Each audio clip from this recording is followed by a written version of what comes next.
ayos ng mukha.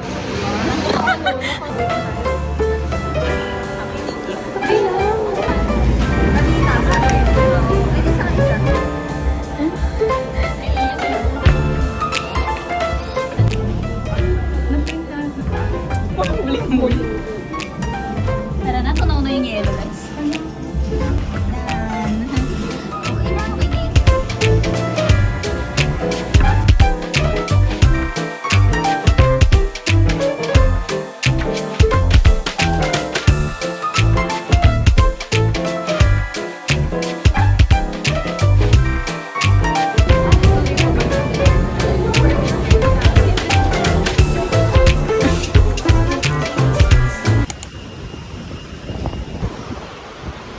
Picture mo na siya, ha? Nakabili. Tingin ka.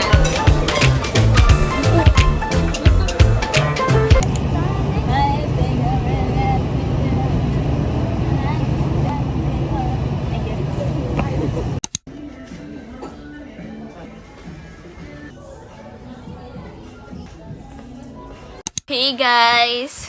Long time no vlog kasi ang dami ko pang ma-upload. So, parang one month ata ako din nag-vlog. Maliban na lang kasama ko ang friends ko. Ayun. Pero yun na nga. Isang linggo na lang po.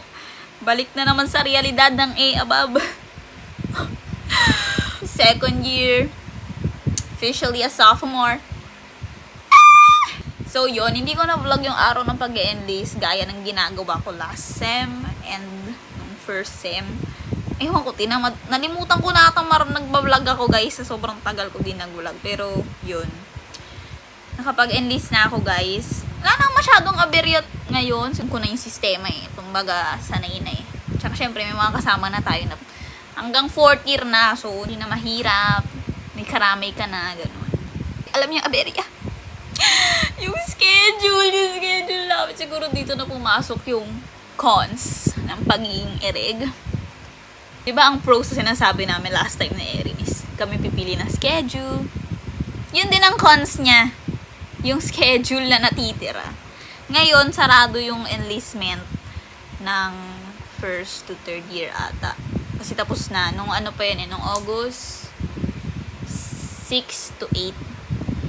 So, na-enlist ko na naman halos lahat. Meron lang akong hindi na-enlist na I think kailangan. Pero wala kasing lumalabas na schedule.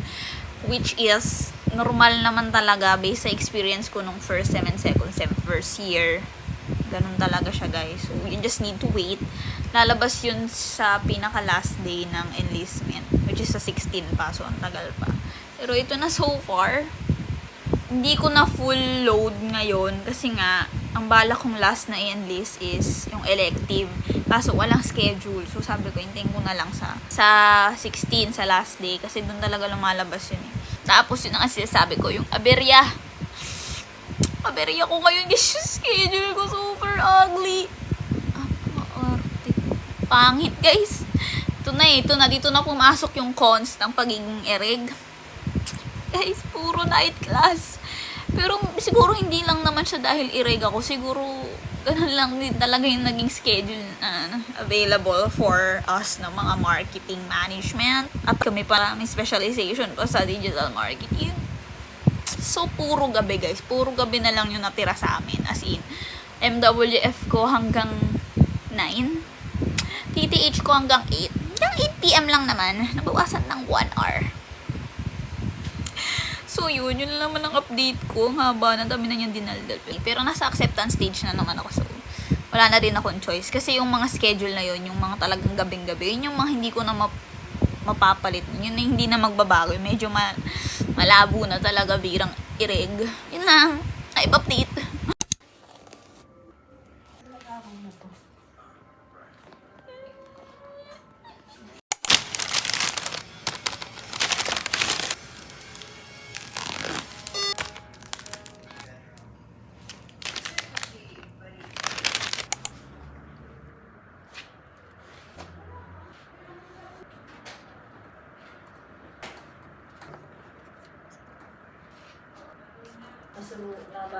Bakit? Maaso yung mga ano.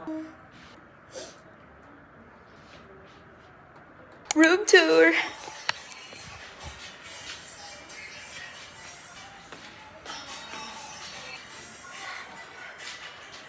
Ready na kami umalis guys, kaso di pa kami pinapaalis. Tagal ng discharge papers. Pero pumayag na si Doc. Ayun naman ang importante. Matagal yung pag-process. So, ito kami. Staycation. This is our single room. Kuha ko na lahat ng gamit namin. Ready na nga kasi kami umalis. Nasa ito pala eh. Napapagod na si Mama humiga at umupo.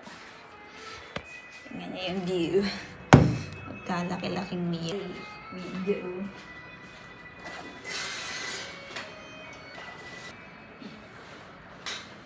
Okay, bye. Kapis.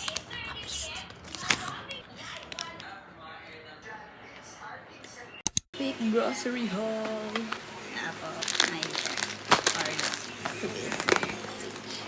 Actually, two loaded. Too cheap. Alright.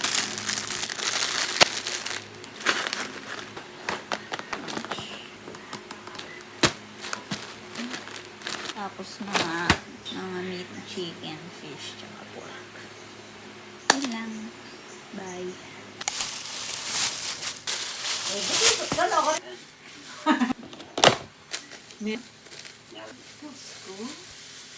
Yung palapa. Eh, sabi ko pinsanin. Muna mo siya.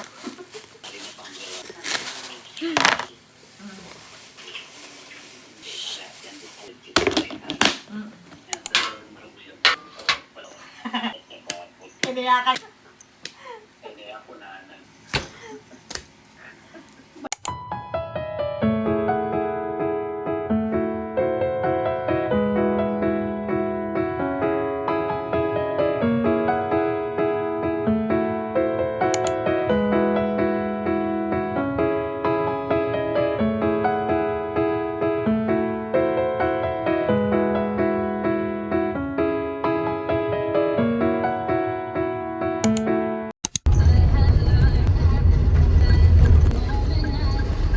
Hey guys, yung clip before nito, yun yung pauwi na kami ni Ate Nay. Kaya ako yung binigyan kasi last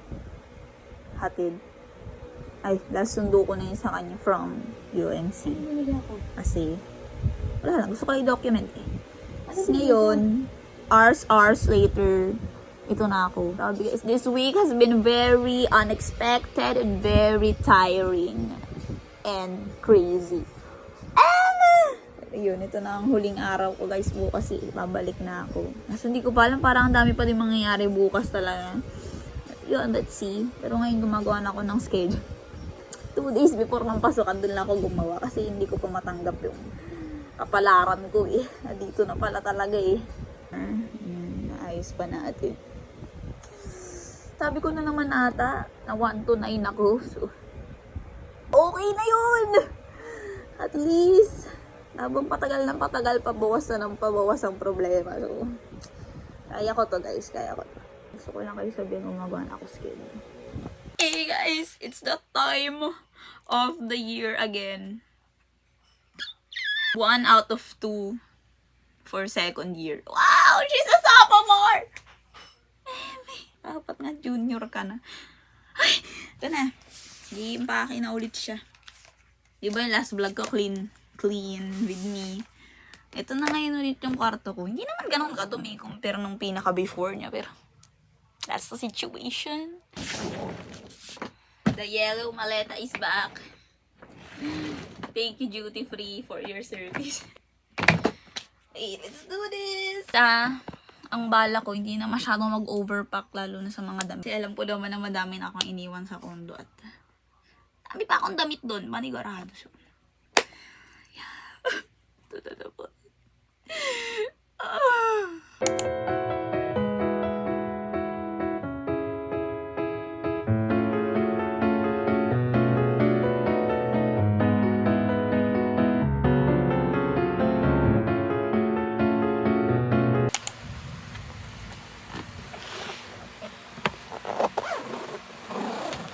Yes!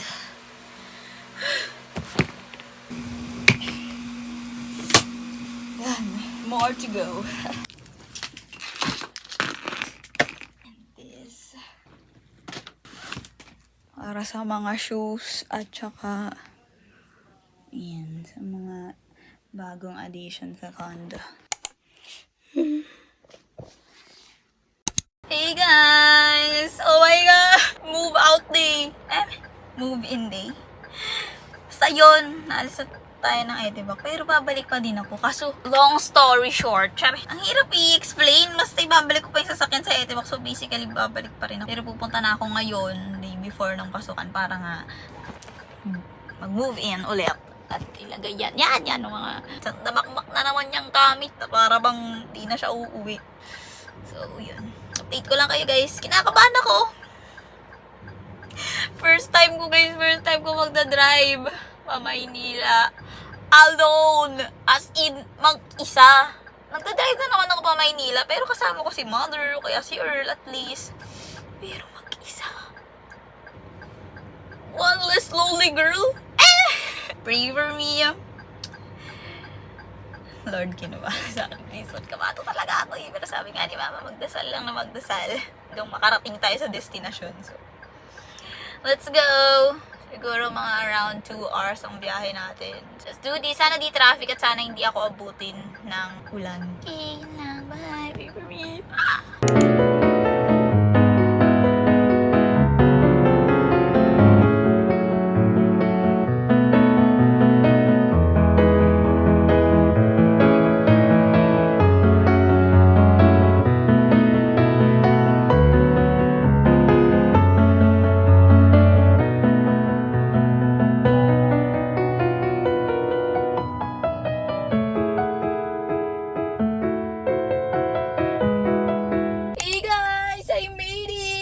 Na ako sa condo. Grabe. Babalik pa tayo ng Edinburgh pero at least halfway done. Bababa ko lang yung mga gamit ko siguro hinga ng onti at kakain tapos go na. Balik na ulit tayo. Yay! Congrats to me! Thank you Lord! Thank you Ariana Grande! Thank you Taylor Swift!